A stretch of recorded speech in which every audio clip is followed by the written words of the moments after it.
다음 주일이 전 세계 프로테스탄트 교회들이 지키는 종교 개혁 기념 주일입니다. 특히 다음 주일은 이제 루터가 종교 개혁을 시작한 500주년이 되는, 그래서 참 돌아오기가 어려운, 여러분께서 앞으로 또 500년 사시면 또 두 번째 맞이할 수 있겠지만 그런 가능성은 거의 없기 때문에 500년을 기념하는, 그래서 전 세계 프로테스탄트 교회에서 다음 주 아마 주일날 굉장히 큰 곳곳에서 예배를 드릴 겁니다. 근데 저희 교회는 다음 주가 또 추수감사 주일날 겹쳤기 때문에 아마 감사에 더 포커스가 맞춰질 것 같아요. 그래서 오늘은 목사님께서 저에게 설교를 부탁하시면서 종교 개혁에 대한 메시지를 좀 전해줬으면 좋겠다 말씀을 해주셨습니다. 그래서 정확하게 500년 전에 마틴 루터라는 젊은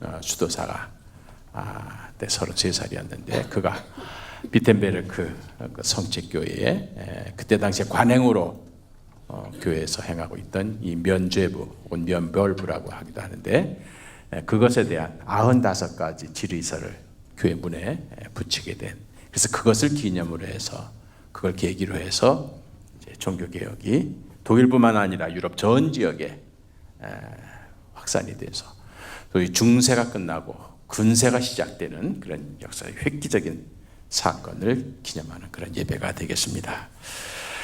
제가 교회사 공부하다 보니까 저는 주전공이 이제 한국교회사지만 루터의 종교개혁 500주년을 맞이하면서 다행히 지난 3년 동안 루터의 종교개혁지를 돌아볼 수 있는 그런 기회가 있었습니다. 그래서 루터가 출생해서 루터가 마지막 죽을 때까지 그걸 살았던, 또 공부했던 지역, 또 그가 사역했던 지역, 이런 지역들을 둘러보면서 좀 생각했던 것, 또 깨달았던 것, 그것을 오늘 여러분에게 좀 소개하는 시간이 되도록 하겠습니다. 그림을 좀 보여주시겠습니까? 루터의 발자취를 짜서 다음, 루터는 자기 자신을 표현할 때 당신은 누굽니까? 하고 물으면은 항상 이 세 가지 단어로 루터는 자기 자신을 표현했다 그래요. 나는 농부의 아들이었다. 그것도 아주 가난한 농부의 아들이었다. 둘째, 나는 성경 박사다. 그런 가난한 농부의 아들이었는데 하나님께서 나를 박사로 만드셨는데 그것도 성경을 연구하고 강의하는 성경 박사로 만드셨다. 세 번째는 나는 교황의 적이다. 여기서 교황은 그때 당시 식수도서 한 개인을 적으로 삼은 게 아닙니다. 그때 당시 교회의 잘못된 관행들, 잘못된 질서들, 진리에서 벗어난 교회의 잘못된 행태들, 나는 평생 이것을 적으로 삼고 그걸 고치기 위하여, 부수기 위하여 살았다. 이 세 가지가 루터가 자기 자신을 표현하는 그런 단어들이었습니다. 나는 누구인가? 하나님께서 타락한 인간에게 창세기 3장에서 처음 던진 질문이 너 어디 있냐? 호렙산 동굴 속에 지금 피신에 들어가 있는 엘리야에게 하나님께서 던지신 질문, 엘리야야, 너 지금 뭐 하고 있니? 주님의 질문입니다. 나는 누구인가? 여러분 자신이 한번 이런 질문을 스스로에게 던집니다. 나는 누구인가? 이 과정에서 육적인 관계로 나는 누구의 아들이고 누구의 딸이고 누구의 엄마이고 누구의 아버지이고 누구의 삼촌이고 직장에서는 어떤 직업을 가지고 있고 어떤 직책이고 이런 걸로도 설명할 수가 있겠지만 영적인 관계에서 나는 누구인가? 루터는 진짜 가난한 농부의 아들로 태어났습니다. 너무 가난해서, 그때 농노죠. 자기 땅 가지고도 농사 짓지 못하는 남의 땅을 붙여서, 그래서 추수하면 거의 80%를 영주에게 딱 갖다 바쳐야 하는 그래서 절대 빈곤을 벗어날 수가 없는, 그것이 세습으로 결국 그 아들도 농부가 되고 손자도 농부가 되는 그런 시대에 이 아버지는 이 가난만큼은 아들한테 물려줄 수가 없다. 이 직업만큼은 아들한테 그대로 물려줄 수는 없다. 그렇게 해서 이 아버지가 조금 더 돈을 벌 수 있는 직업을 찾다가 마스펠다라는 그런 북쪽에 광산촌이 있는데 거기 구리광산이 새롭게 개발이 돼서 시골을 떠나 광산으로 들어가는 농부들이 많았습니다. 더 힘들죠. 죽을 수 있는 확률이 더 높죠. 노동 환경이 더 열악하죠. 그런데도 불구하고 돈 조금 더 벌겠다고 광산으로 옮겨가는 그런, 만스펠드로 가다 보면은 그 입구에 아이슬레벤이라고 하는 작은 도시가 있는데 거기서 루터가 태어납니다. 그러니까 그 아버지가 이제 만스펠드로 광부로 떠나는 그 여행길에 만삭이 된 그의 어머니가 그의 고향도 아니요 살 집도 아닌 마치 베들레헴 여관방에서 태어난 예수님처럼 루터는 태어나는 겁니다. 근데 공교롭게도 루터는 거기서 또 죽습니다. 그래서 태어난 곳이 죽는 곳과 동일한 것이 루터입니다. 그때 당시에 유아 사망률이 너무 많았기 때문에 부모들이 세례를 받지 않고 죽은 아이들의 영혼이 지옥에 간다고 하는 그런 속성이 있어서 태어나자마자 바로 세례를 주는 그런 풍습이 있었습니다. 그래서 저 그림 뒤편에 보면 교회가 있는데 바로 거기서 루터는 태어난 지 하루 만에 핏덩어린 채로 세례를 받습니다. 그것이 루터의 이야기의 시작입니다. 아버지는 마스펠드 구리공사 광장에 들어가서 광부로 일을 합니다. 그러나 아들만큼은 이런 가난을 대물림할 수가 없다고 해서 12세 소년 때부터 루터를 외지로 도시로 유학을 보냅니다. 그 다음 그렇게 해서 12살 때 이제 루터는 아버지 고향을 떠납니다. 떠남, 이것이 하나님의 이야기의 시작입니다. 내 본토 친척 아베의 집을 떠나 내가 지시할 곳으로 가라. 고향을 떠나는 것이 하나님의 사람들의 이야기의 출발입니다. 12살 소년 때부터 이제는 라틴어 학교에 입학을 해서 철저하게, 그러니까 그 모든 유학비를 아버지는 농부로 광부로 일하면서 번 돈을 아들 유학비로 다 댑니다. 아들만큼은 공부를 시켜서 출세를 해야 되겠다. 그래서 이제는 아이는 교회 부속 라틴어 학교에서 공부를 하고, 그래서 중등학교를 마친 다음에 공부를 잘했대요. 그 다음 그래서 에어프루트, 그때 당시에 작센 지역이 제일 큰 도시, 라이프치히나 드레스덴 버건가는, 그래서 저 대학에 그때 명문인 에어프루트 대학에 입학을 합니다. 이 아들이 대학을 갔을 때 아버지가 얼마나 감격했겠습니까? 그 중에도 법관을 전공을 해서 나중에 법관이 되기로 아버지는 소원했습니다. 아들도 그 아버지의 뜻을 이어받아서 공부를 열심히 했습니다. 그렇게 해서 에어프루트 대학 법과대학을 다니게 됩니다. 방학 때 돼서 아들이 고향의 마스펠드 광산촌에 들어오면은 행여나 이 대학생 발에 흙이 묻을까 봐 그냥 그 앞을 청소합니다. 독일 말에 2인칭 상대방을 지칭하는 말이 두 가지가 있습니다. 두라는 말이 있고 지라는 말이 있습니다. 두는 그냥 하되 평범하게 너 할 때 두라고 합니다. 그러나 높일 때 당신, 귀하, 이렇게 높일 때는 지라는 단어를 씁니다. 지, 굉장히 높이는 존칭이에요. 자기 아들인데도 루터가 방학 때 집에 들어오면 아버지는 루터를 지라고 호칭합니다. können Sie, haben Sie,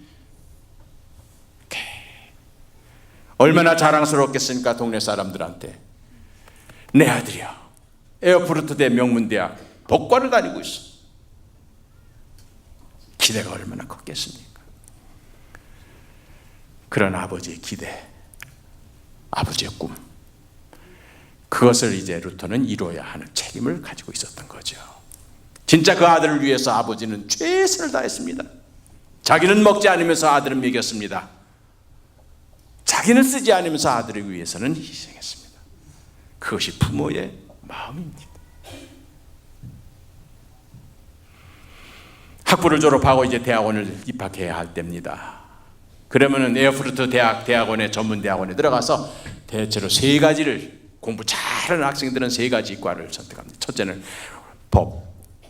그렇게 해서 판사가 되거나 검사가 되거나 변호사가 됩니다. 명예와 부가 보장된 직업입니다.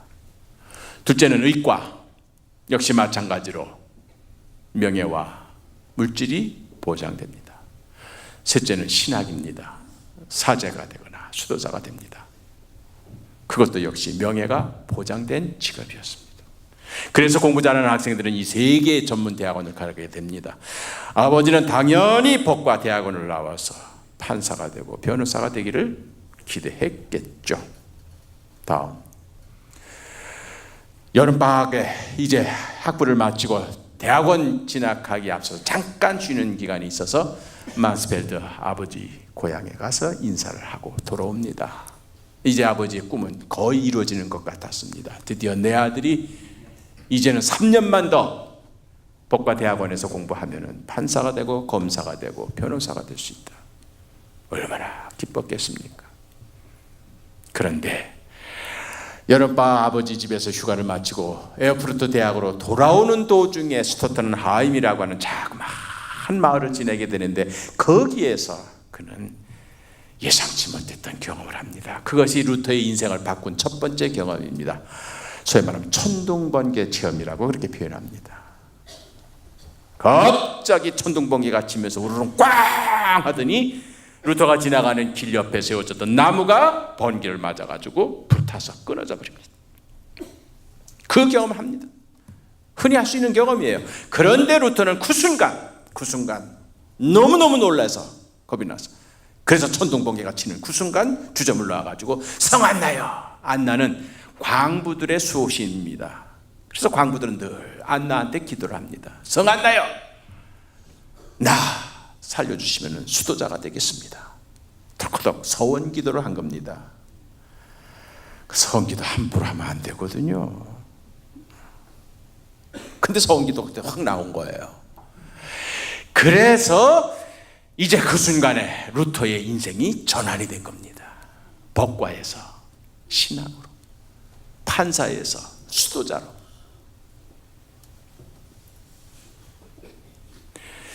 과연 루터가 천둥번개가 무서워서 벌받아서 지옥 갈까봐 그래서 그냥 수도자가 되겠다고 했을까요? 그때 나이가 21살이거든요. 10대 소년이라면 이해가 돼요. 저도 초등학교 시절 비 오는 거 깜깜한데 혼자 집에 있을 때 천둥번개 좀 무서웠어요. 그 천둥번개 내가 맞을 거 봐. 그러나 20살 청년에게는 그런 게 아니겠죠. 저는 이 부분에서 루터의 고민과 루터의 전환이 시작이 됐다고 보는 겁니다. 아까 말씀드렸습니다만 루터는 10대 소년 때부터 객지 생활을 했습니다. 아버지가 열심히 일해서 벌어준 돈으로, 보내준 돈으로 10년 동안 아제나하, 아이슬레벤, 에어프루트, 더군다나 에어프루트는 그때 당시에 작센 지역이 제일 번화하고 그래서 볼거리도 많고 즐길 것도 많은 유흥의 도시였습니다. 거기서 대학생활, 더군다나 법과 대학생이니 명문 에어프루트 대학의 법과 대학생이 얼마나 유혹이 많았고 윤리적인 도덕적인 타락의 도시에서 모르긴 몰라도 집을 떠난 이 루터에게는 언제부턴가 윤리적인 도덕적인 문제로 고민하기 시작하는 시기가 있었던 거죠. 소위 말하면 내면의 평안. 자기가 지금 전공하려고 하는 법은 드러난 죄에 대한 행위의 법의 죄에 대해서 심판하는 거지만, 루터의 고민은 드러난 것이 아니라, 행위의 죄가 아니라 마음속에 품고 있는, 또아리를 들고 있는 음욕과 탐심과 분노와 시기와 질투와 불신과 법으로는 판결할 수 없는, 검사나 변호사나 판사가 다룰 수가 없는 이 내면의 이 죄의 문제, 마음이 평안하지 않은 거예요. 불안한 겁니다. 하나님의 심판이 두려워요. 이런 것이 결국 쌓였던 것이 천둥번개 체험을 통해서 그가 결국 신학으로 방향을 바꾸게 된 동기가 아닐까 생각합니다. 여기서 육신의 아버지의 계획이 틀어집니다. 다음, 그렇게 해서 에어포트로 돌아온 다음 법과 대학원으로 간 것이 아니라 저 봉쇄 수도원, 높은 담 아니에요. 오케이, 제가 높은 담 하니까 다음으로 다 들었고서 휙 돌려버린 것 같아요. 어거스틴 수도원으로 들어가 버립니다. 아버지가 얼마나 실망했겠습니까? 당연히 판사가 돼서 돌아올 줄 알았는데 가난한 수도자의 길을 가겠다고 했으니, 여러분, 아마 수능생들을 위해서, 자녀들을 위해서 지금 기도하는 분들이 많을 터인데 우리 교회도 보니까는 상당히 많네요. 내가 못했으니 너는 해봐라. 야, 요새 그 직업이 좋대더라. 그 돈 많이 번대더라. 너 한번 이거 해보면 어떠냐? 요즘 뜨는 직업 아니니? 뭐 할 수도 있겠지만 내 길은 너의 길과 다르다. 나의 생각은 너의 생각과 다르다. 하나님이 원하시고 하나님이 바라시고 하나님이 좋아하시는, 하나님께서 맡기실 직업과 직장을 한번 간구하는 부모 되시기를 바랍니다. 내가 못됐으니 너는 한번 해봐라. 내 꿈을 한번 이뤄봐라. 할 수도 있겠죠. 그러나 나보다도 아버지 하나님의 뜻을 이루는 네가 되기를 바란다. 네가 장차 어떤 학과를 진행하고 어떤 대학을 나와서 어떤 직업을 할지는 모르지만 그 결과는 하나님의 일을 하는, 하나님의 영광을 드러내는 그 자리에 내가 있었으면 좋겠다. 루터의 아버지는 10년 동안 루터를 안 봤습니다. 얼마나 실망이 컸는지. 이런 배은망덕이 없는 거예요. 아침부터 저녁까지 땅속에 들어가서 구리를 캐는 그런 열악한 환경에서 번 돈으로 10대 소년 때부터 객지에 내보내서 그렇게 유학비를 보내고 생활비를 보내고 필요한 거 다 해줬는데 말 한마디 없이 상의 한마디 하지 않고 털커덕 수도원으로 들어가 버린 이 아들, 이해가 되겠습니까? 용납이 돼요? 절대 용서가 안 됩니다. 너는 내 아들 아니야. 10년 동안 상종을 안 했답니다. 얼마나 실망이 컸습니까?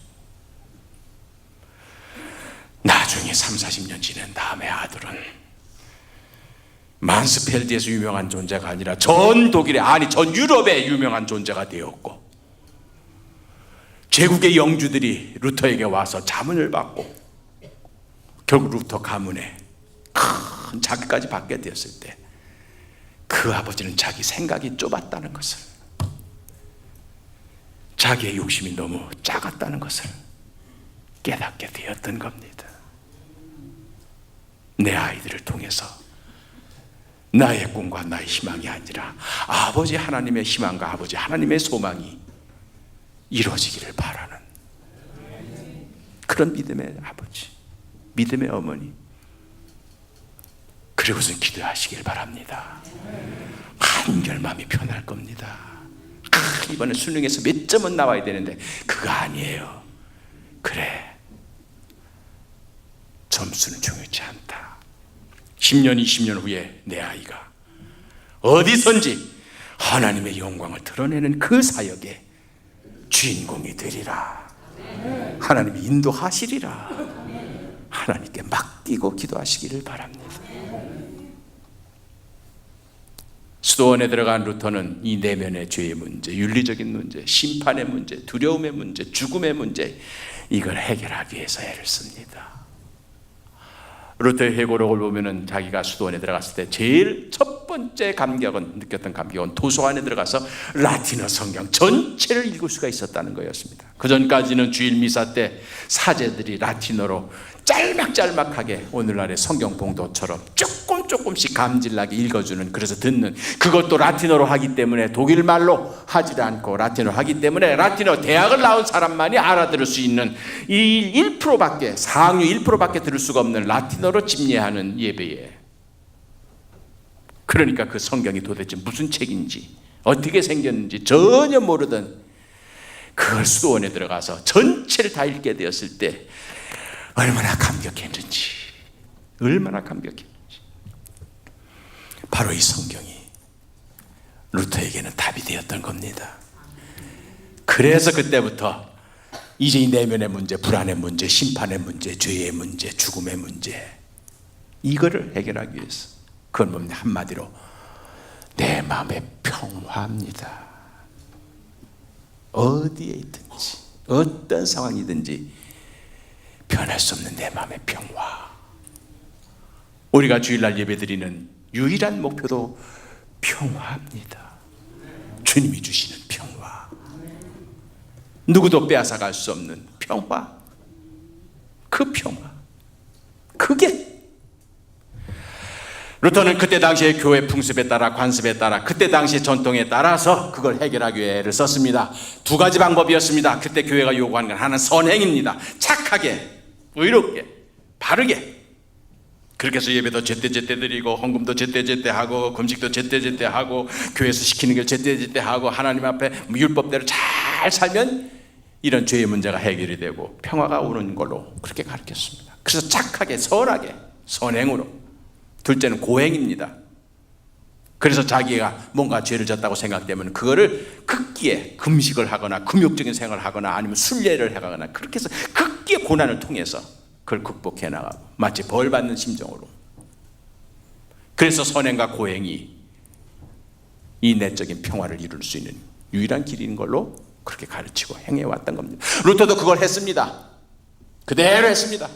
수도원에 들어간 다음에는 일체 자기가 대학 생활에 즐겼던 환락, 그 모든 유흥 다 일체 끊고 금욕적인 생활을 하면서, 수도 생활을 하면서 1511년엔 성도 로마까지 2년에 걸쳐서 순례를 합니다. 도보로 걸어서. 그리고 성베드로 성당에서는 그 가파른 계단을 무릎으로 걸어가면서까지 고행을 하면서 내적인 평화를 얻기를 위해서 갈구했던 겁니다. 그러나 얻지를 못했습니다. 얻지를 못했습니다. 행함으로, 선행으로, 고행으로는 그게 아니더란 이야기예요. 다음, 그렇게 해서 1511년에 이제 그는 수도원 책임자로 비텐베르크에 들어가게 됩니다. 조그만 도시예요. 한번 여러분 독일 가게 되시면은, 여유가 있으시면 한번 저 비텐베르크는 한번 가보실 만해요. 옛날 공산주의 체제 하에 있던 도시입니다. 그래서 아주 조그만, 그러니까 뭐 반나절이면 다 돌 수 있을 정도 조그만 동네예요.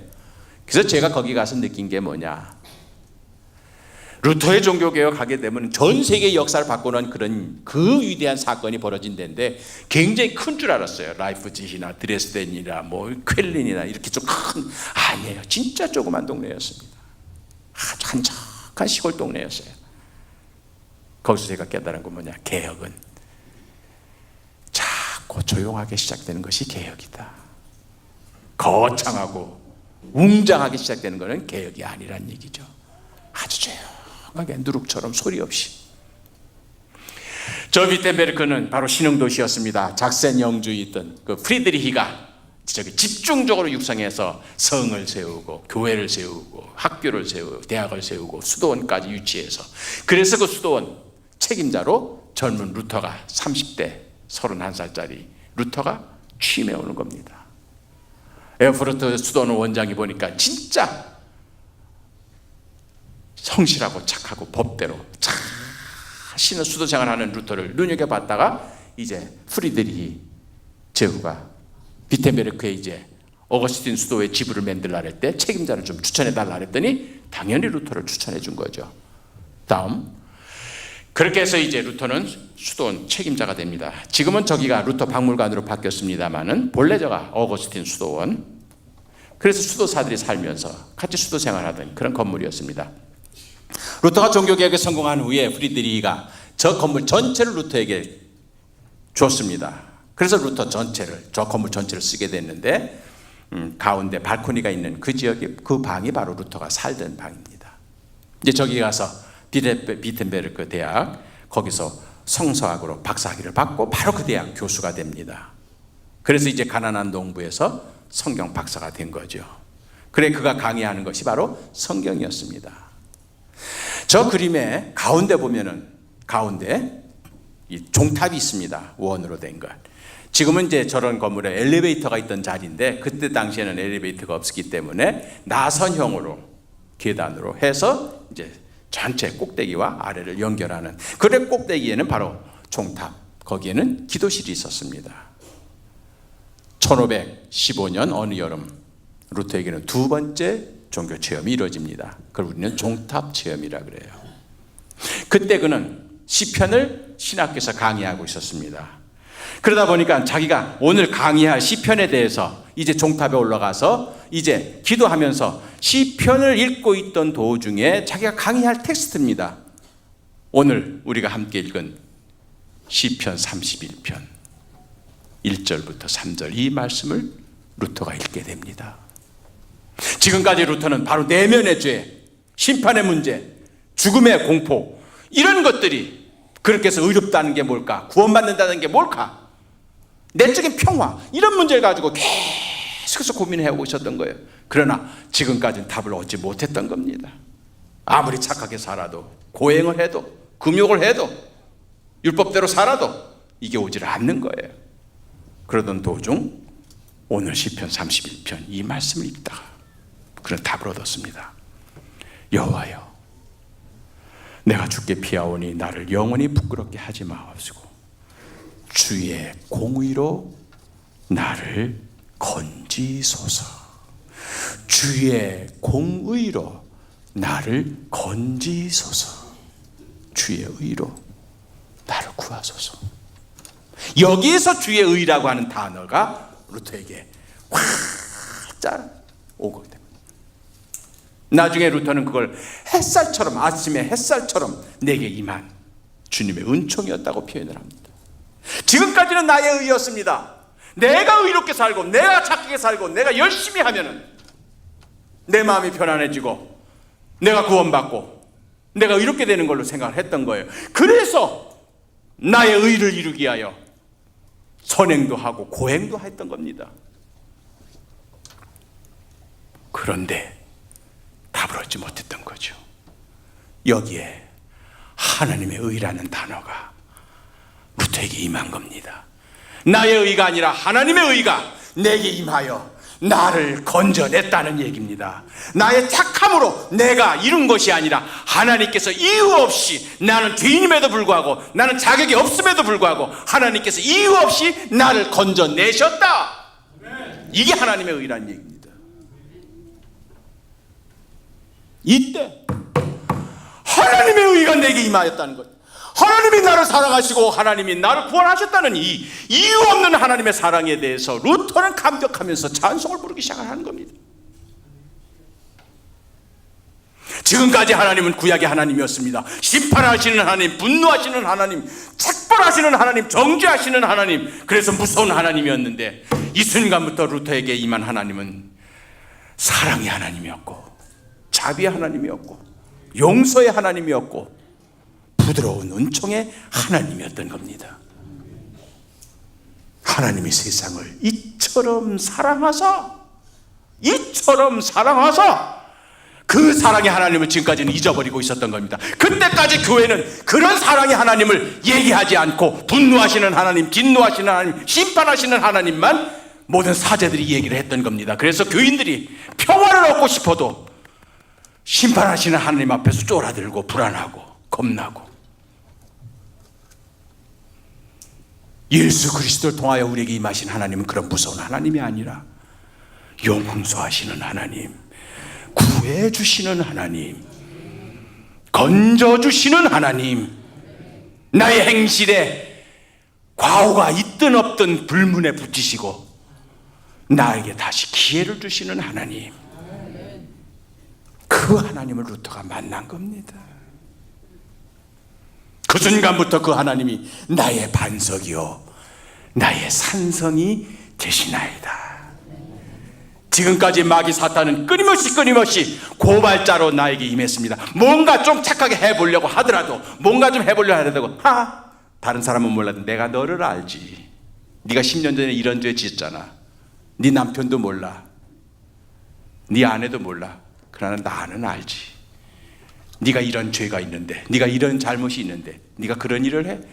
끊임없이 고발하는 마귀의 사탄의 속삭임, 이것이 내 마음의 평화를 이룰 수 없었던 그런 근본적인 이유였던 겁니다.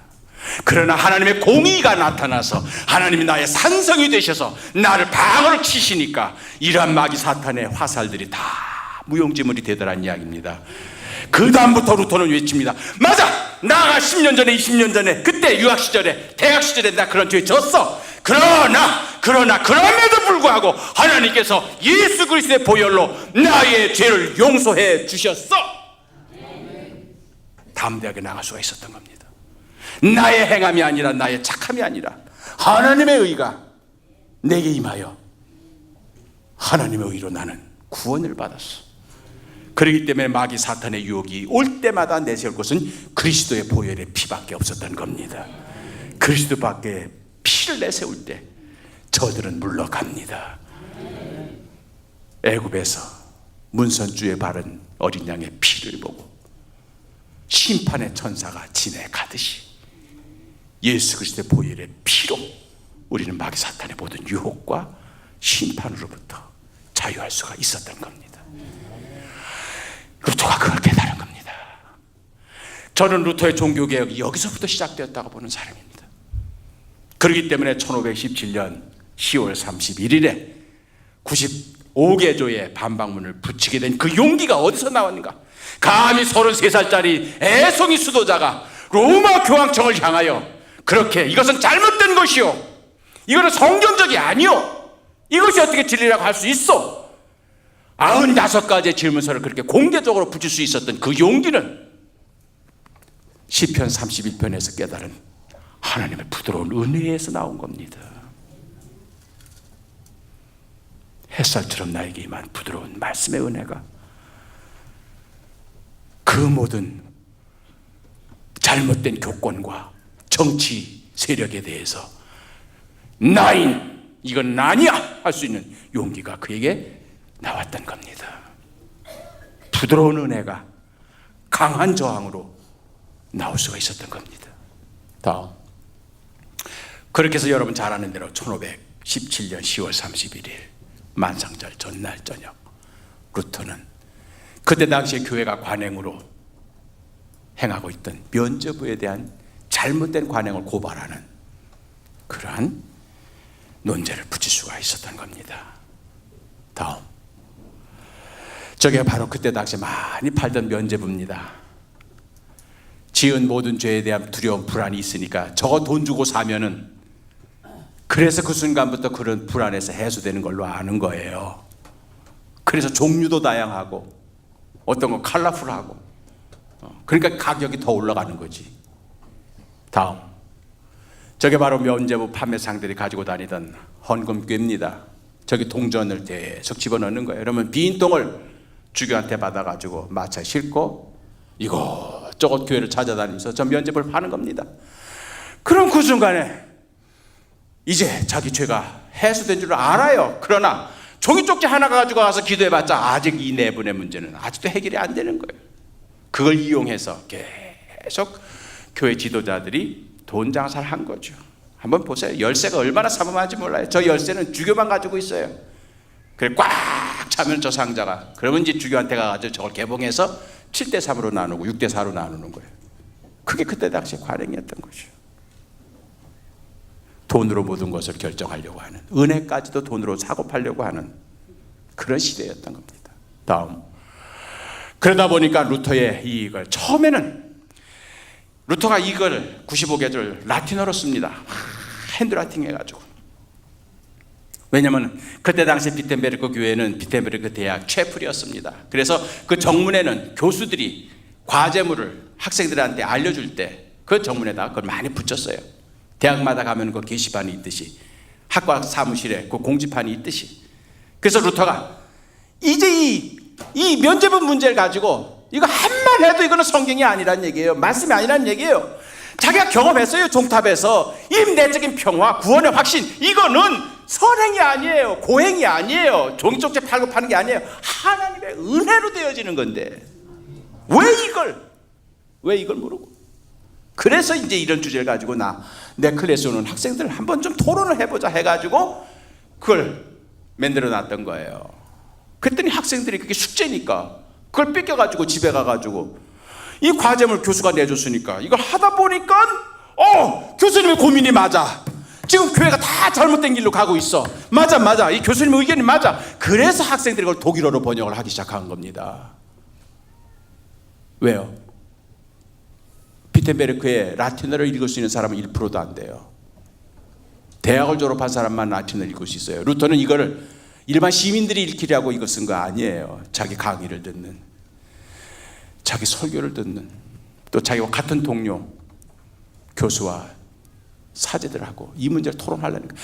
여기서 제가 깨달은 게 두 가지입니다. 하나입니다. 뭐냐? 개혁은 안에서부터 시작되는 거예요. 안에서 나로부터. 개혁은 밖을 향한 게 아닙니다. 너 고쳐라 하는 게 개혁이 아닙니다. 내가 고치는 게 개혁입니다. 자식, 아이들 보고 너 그거 고쳐라 이제 하지 마세요. 안 통해요. 내가 고쳐지면 자식이 따라서 고쳐집니다. 내가 바로 살면 자식은 당연히 바로 살게 돼. 아버지와 어머니가 하는 걸 보고 자식들은 그대로 살게 되어 있는 거예요. 개혁은 나로부터. 그랬더니 이 독일어로 번역해가지고 친구들한테 보여주고 가족들한테 보여주니까 맞아, 지금 교회가 가도 잘못된 길로 넘어가고 있어. 이걸 인쇄업자가 입수해가지고 그걸 프린트해가지고 전 독일에 때에 맞춰서 50년 전에 구텐베르크가 인쇄기를 발명하잖아요. 그러다 보니까 전 독일에 한 달 만에 퍼지게 되는 거예요. 그랬더니 여기저기서 그동안에 꾹꾹 눌러서 참고 있었던 교인들이 맞아, 이렇게 편한 길이 있었는데, 이렇게 은혜스럽게 신앙생활 하는 길이 있었는데, 이렇게 행복하게 교회에 다닐 수 있는 길이 있었는데도 불구하고 우리는 매주일 불안과 공포심에 사로잡혀서 맨날 심판하시는 하나님만 바라보면서, 그러다 보니까 한 달 사이에 전 독일에 루터의 사상이 퍼지게 된 겁니다. 자, 당장 로마 교황청에서 이제 알고서 난리가 난 겁니다. 저 시골 구석에 33살짜리 애숭이 수도사가 값없이, 그렇게 해서 1520년 12월에 로마 교황에 파문하는, 그래서 사도직도 수도사직도 다, 그래서 이제는 아직 교회 명부에서 삭제해버리는 파문장을 내려버립니다. 그러나 루터는 그거를 학생들이 보는 앞에서 찢어버리는 거죠. 왜? 이미 말씀에서 용기를 얻었기 때문에. 그랬더니 이번엔 신성 로마 제국 황제를 압력 넣어가지고 로마 시민권, 신성 로마 제국의 시민권을 박탈하는 제국의회를, 예수님도 가야바 법정에서 종교재판 받고 빌라도 법정에서 정치적인 심판을 받습니다. 바울도 예루살렘 공의회에서 종교재판 받고 로마에서 황제의 정치적인 재판을 받습니다. 똑같습니다. 루터도 그렇게 해서 이미 종교적으로 루터는 교황에 의해서 파문당하고, 그 다음에는 이제 황제 앞에 불려가서 시민권을 박탈당할 수 있는, 시민권을 박탈당하면 죄인입니다. 바바리아인이에요. 그렇기 때문에 루터를 죽여도 누구도 감옥에 안 갑니다. 다음, 그렇게 해서 그 보름스 의회가 1521년 4월 17일 이제 왼쪽에 황제가 재판석에 서 있고 앉아 있고, 오른쪽에 로마 교황청이 파견한 추기경들과 신학자들이 검사의 자격으로 와 있습니다. 저기에 루터를 지지하는, 루터를 변호하는 사람은 아무도 없습니다. 가운데 루터가 서 있습니다. 루터가 그동안 쓴 글들과 강연의 내용들이 이제 증거물로 쌓여 있습니다. 이때 황제는 마지막으로 루터에게 기회를 줍니다. 봐라, 너 가난한 농부의 아들이었지 않냐? 그런데 네가 지금 수도원 원 책임자가 되고 신학교 교수가 되고 성경 박사가 되고 사제가 되었으니 이제 그게 다 잃어버릴 거냐? 여기서 마지막이다. 지금이라도 내가 잘못을 인정하고 지금까지 진술한 것이 잘못되었다는 것을 받아들이면 이 모든 직책은 다시 너에게 복직이 되겠지만 여기서까지 고집을 피운다면 나도 어쩔 수 없다. 파문을 해야 되겠다. 이때 루터가 마지막으로 한 말이랍니다. 다 같이 한번 읽어볼까요? 시작. Here stay, ich kann nicht anderes. God help me. 이거는 대학에서 독일어를 한 사람만 읽을 수 있는, 상류로 1%만 할 수 있는 Here stay, 영어로는 Here I stand. 나 여기 서 있습니다. Ich kann nicht anderes. 나 달리 어떻게 할 수가 없네요. I cannot do anything else. God help me. 하나님, God help me. 날 도와주소서. 루터는 그 순간 황제 앞에 구걸하지 않았습니다. 추기경들에게 변명하지 않았습니다. 하나님 앞에 서 있던 겁니다. 하나님 앞에. 루터. 아마 그 순간 루터는 교황도 황제도 추기경도 전혀 눈에 들어오지고 오직 하나님만 보였던 거죠. 그래서 그 고백이 나온 겁니다. 나 여기 서 있습니다. 나를 이 자리까지 이끌으신 분이 당신입니다. 가난한 광부의 아들로 태어나서 10대 소년 때부터 객지에서 유학생활을 하고 법과에서 신학으로 수도자로 되겠다고 천둥번개 체험을 하게 하시고 내적인 평화를 얻기 위하여 고민하고 있을 때 종탑에서 따스한 햇살로 말씀을 주신 분, 결국 그 말씀이 주는 용기로 저는 나의 적이 된 교황을 향하여 질문을 던졌던 것이고 그것이 그들의 분노를 일으켜 결국 이 자리까지 이르렀습니다. 내가 달리 어떻게 하겠습니까? 이거예요. 어느 날 여러분들의 자녀들이 이런 고백을 할 수 있는 그 자리가 있기를 바랍니다. 하나님이 나를 이끄셨습니다. 나의 부모가 나의 길을 인도한 것이 아니라 하나님께서 나의 길을 인도하셨습니다. 나는 달리 할 수 있는 길이 없었습니다. 그러니 앞으로도 하나님이 나를 도우소서.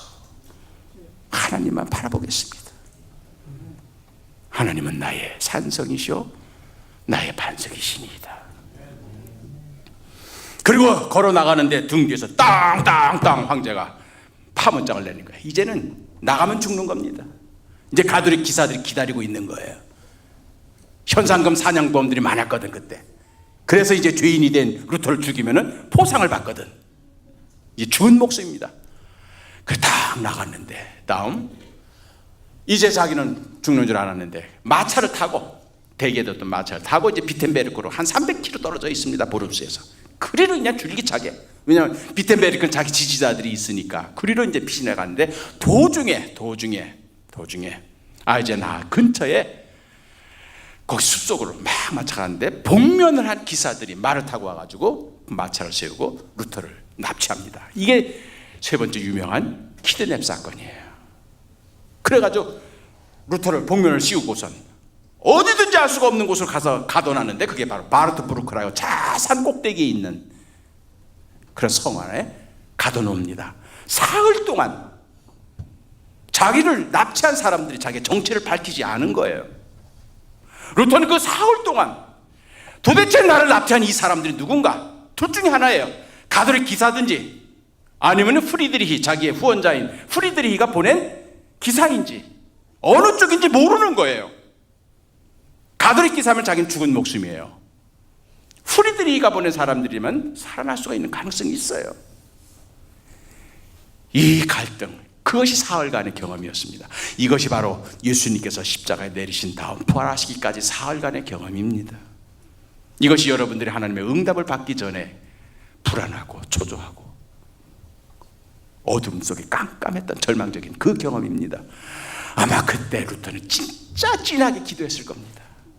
진짜 진하게 기도했을 겁니다. 사흘 후에 그들이 정체를 밝혔습니다. 프리드리히가 보낸 사람들이었습니다. 그때 이제 살았다. 그 감격, 그게 바로 부활의 감격입니다. 그리고 나서 1년 동안 저 상 안에서 운둔해 있습니다. 왜? 루터가 살아있다는 소문만 들리면 가톨릭 군대가 쳐들어와서 루터를 잡아다가 죽일 것이기 때문에, 그래서 수염을 툭툭하게 기르고 1년 동안 운둔해 있으면서 그때 그가 한 게 바로 성경책을 번역하는 일이었습니다. 라틴어로 돼서 자기와 같은 독일 민족들이, 독일 민중들이, 독일 농부들이 전혀 읽을 수가 없는 그 성경을 독일어로 번역을 하는 그 일을 1년 동안 하게 됩니다. 그러면서 그 말씀이 주는 위로를 다시 받는 거죠. 1년 동안 거기에 있으면서 끊임없이 마귀 사탄은 유혹을 합니다. 네 성공할 것 같아? 너가 재송이가. 그럴 때마다 루터는 어떻게 심각할 때 막 유리병을 던졌다니까요. 이 번역을 하다가 잉크병을. 그런 과정에서 터져나온 찬송이 585장입니다. 내 주는 강한 성이요 방패와 병기 되시니. 이게 바로 그 경험에서 나온 찬송이에요.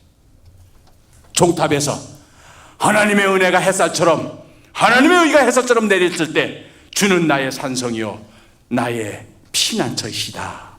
그 고백이 나왔는데, 이제는 감히 신성 로마 제국, 감히 로마 교황에게 결국 33살짜리 이 애송이가 도전장을 내밀었을 때 그를 지켜주는 것은 프리드리도 아니고 자기 친구들도 아니고 하나님이시다.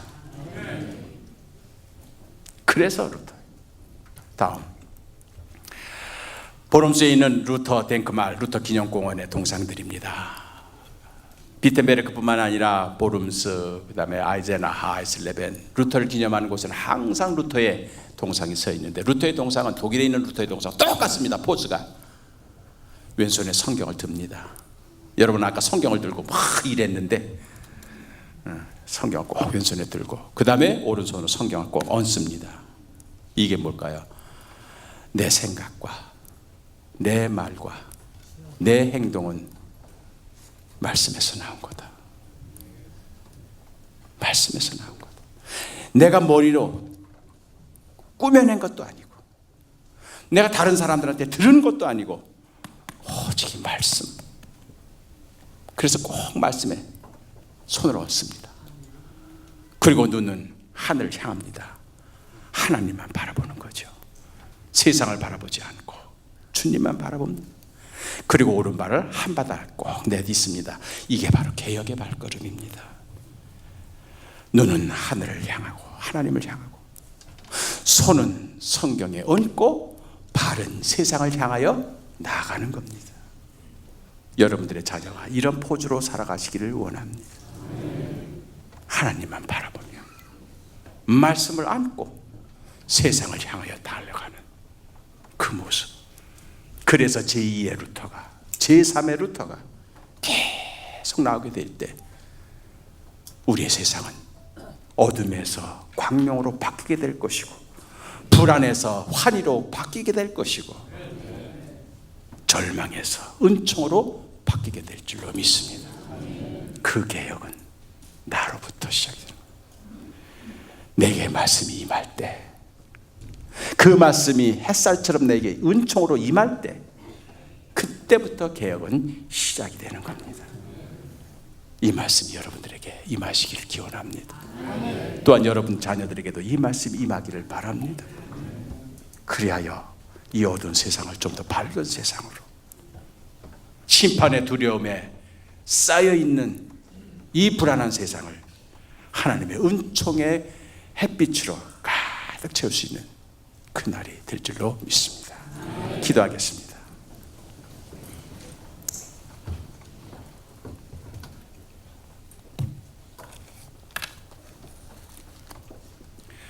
여호와여, 내가 주께 피하오니 나를 영원히 부끄럽게 하지 마시고 주의 공의로 나를 건지소서.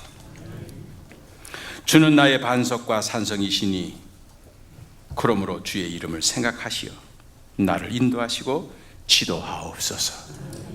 이 말씀 500년 전에 루터에게 주셨고 그 말씀으로 루터의 개혁이 시작되었습니다. 오늘 이 말씀 저희들에게 허락하여 주시옵사오니 이 말씀대로 우리가 승리하게 하여 주시옵소서. 하나님의 의로 구원받은 이 은총을 잊어버리지 않게 하여 주시옵소서. 뿐만 아니라 지금 대학 입시를 앞두고 있는 우리 사랑하는 자녀들에게도 이 말씀을 주시어서 우리의 아이들이 말씀을 가슴에 품고 눈은 하늘을 향하여 바른 세상을 향하여 주님이 원하시는 하나님의 사역을 감당할 수 있는 자녀들이 되게 하옵소서. 예수 그리스도의 이름으로 기도합니다.